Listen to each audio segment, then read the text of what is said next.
دعوے کے ساتھ میں کہہ رہا ہوں کہ جب سے اسلام کی شروعات ہوئی ہے اسلام میں آج تک کوئی آتنکوادی نہیں ہوا ہے اور نہ صبح قیامت تک ہوگا. ہم دنیا میں آتنک پھیلانے کے لیے نہیں آئے ہیں, کسی کو پریشان کرنے کے لیے نہیں آئے ہیں. ہم اس دنیا میں پریشان حالوں کو اٹھا کے سینے سے لگانے کے لیے آئے ہیں, ڈوبتوں کو تیرانے کے لیے آئے ہیں, لوگوں کے لیے راستے ہموار کرنے کے لیے.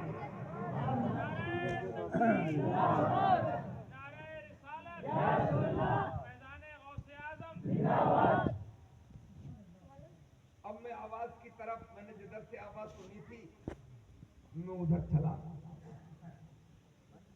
کیونکہ مجھے اصول معلوم ہے نا کہ پیاس کنواں کبھی پیاسے کے پاس نہیں ہے, پیاسے ہی کو کنویں کے پاس جانا پڑتا ہے. مگر آپ کو مشورہ یہ ہے جو پیاسے ہو تو اپنے ساتھ رکھو اپنے بادل, جو پیاسے ہو تو اپنے ساتھ رکھو اپنے بادل بھی. یہ دنیا ہے, وراثت میں کوئی کنواں نہیں دیتا. اور یہ مہر کعبہ سے جا کے کہہ دو کہ اپنی کرنوں کو چن کے رکھ لے, میں اپنی مٹی کے ذرے ذرے کو خود چمکنا سکھا رہا ہوں, خود چمکنا. اور جلدی ہوگا, ہم کچھ تیز چلے وہ کچھ آہستہ آہستہ چلے. ان میں سے ایک صاحب بولے قوم اللہ جی کیسے؟ میں نے کہ آپ کے علاقے میں آئے ہیں, دور سے آئے, دیر ہو گئی ہے. آپ کے علاقے میں ایک گاؤں ہے علی نگر, وہاں ہر میں ایک پروگرام ہے, اس میں جانا تھا. بولے ہم سے, یعنی آپ کی ہیلپ چاہتے ہیں, کچھ مدد, آپ اگر چاہیں تو ہماری مدد کر دیں. ان میں سے ایک صاحب بولے اگر دن ہوتا تو آپ کی مدد کر دیتے. ہم نے بھی ترکی بہ ترکی جواب دیا کہ دن ہوتا تو ہم آپ کے پاس آتے. مختصر یہ کہ تھوڑی دیر گفت و شنید کے بعد وہ ہم سے متاثر ہو گئے اور بولے بھلے آدمی لگ رہے, چلو ان کی مدد کر دو. موٹر سائیکل میں ہمیں بیچ میں بیٹھا لا اور 1-2 کلومیٹر چل کے ایک نہر کی پٹری پہ ہمیں چھوڑ دیا. بولے ملا جی یہی سیدھی نہر گئی ہے, وہاں اسی پر چلے جانا, آپ اپنی منزل تک پہنچ جاؤ گے. ہم اتر کے چلے تو ادھر سے نعت مصطفیٰ کی آواز آ رہی تھی. میں نے کہا آپ واپس چلے جائیں, جب میں بلب دیکھ کے آپ تک پہنچ سکتا ہوں تو انشاءاللہ نعت مصطفیٰ سن کے اپنی منزل تک پہنچ جاؤں. میں بھائی تھوڑی دور ہی چلا تھا کہ سکھوں کے جھالے پڑ گئے اور اس میں سے کتے نکل کے میری طرف بھونکتے ہوئے چل دی. مجھے علماء نے بتایا تھا کہ مولانا کتوں سے کبھی مت ڈرنا. میں نے کہا وہ تو ڈرنا ہی پڑے گا. بولے یار مولوی ہو کے ایسی بات کر رہے ہو.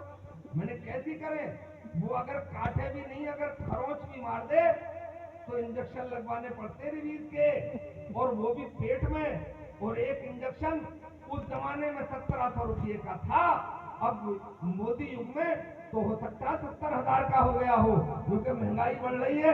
تو میں نے کہا وہ بھی لگوانے پڑتے ہیں, اور نہ لگواؤ تو پھر ریلیز پارٹی میں پیدا ہو جاتے ہیں, پھر آدمی بھلا کتا ہو جاتا ہے. پھر اسے پانی میں کتا نظر آتا ہے, کھانے میں کتا نظر آتا ہے, پھر دائیں کتا بائیں کتا نظر آتا ہے. بولے یار مولوی ہو کے ایسی باتیں مت کرو. میں نے کہا کیوں؟ بولے قرآن نہیں پڑھا. بولے پڑھا تو ہے. بولے قرآن کے پہلے ہی پارے کی آیات ہیں, سمم بکم عمی فہم لا یرجعون, انہیں پڑھنا اور کتے کی طرف تھکا دینا. اگر بلڈاگ بھی ہوگا تو تم دبا کے بھاگ جانا. اب ہمارے بات بہن میں تھی, میں نے آنے تو ان سے نکل. اب وہ کتے آگے قریب اور میری نظر پڑی کہ یہ تو 5 ہے. اب میں گھبرا گیا اور وہ آیات میں سوچتا ہی رہ گیا, زبان پہ جاری نہیں ہوئی, بس ایک ہی راستہ نکلا کہ بھاگ لو. یہ جانتے ہوئے بھی کہ کتوں کی برابر نہیں بھاگ پائیں گے. یہ تو سیکولر آپ کی بستی کا یہ جانتے ہوئے کہ وہ 4 پیروں سے بھاگے گا, ہم 2 پیروں سے بھاگیں گے, اس کا مقابلہ نہیں ہوگا، مگر جان بچانے کی کوشش تو کرنی چاہیے۔ اب ہم بھاگ لیے، اب تھوڑی دوری بھاگے تھے کہ پیروں کا نہ دیکھا ہوا نہ سمجھا ہوا راستہ، پیر اونچے نیچے پہ پڑ گئے اور ہم پٹکی کھا گئے، اور کتے بھی بالکل ہمارے سر پہ آ گئے۔ چار رات جب آدمی گرتا ہے رپٹ تو کتنی تیزی سے اٹھتا ہے، ارے بجلی کی طرح اٹھے اور پھر ادھر ادھر دیکھے جہاں پر کسی نے دیکھ تو نہیں لیا، کیا کہہ رہے ہو کبھی آپ؟ ارے خدا کرے آپ کبھی نہ گرو، گرنے کے لیے تو ہم ہی کافی ہیں، مگر میرے دوست ٹھوکر سے بھی کچھ ملتا ہے۔ جب آپ پر دباؤ نہیں ہے گر کے آپ بجلی کی طرح اٹھے، میری رفتار تو اس سے کچھ اوپر ہی ہوگی۔ میرے پاس تو 5 کتوں کا دباؤ تھا، مگر میں اٹھا تو کتے تلاشتا رہ گیا کہ وہ کتے گئے نا۔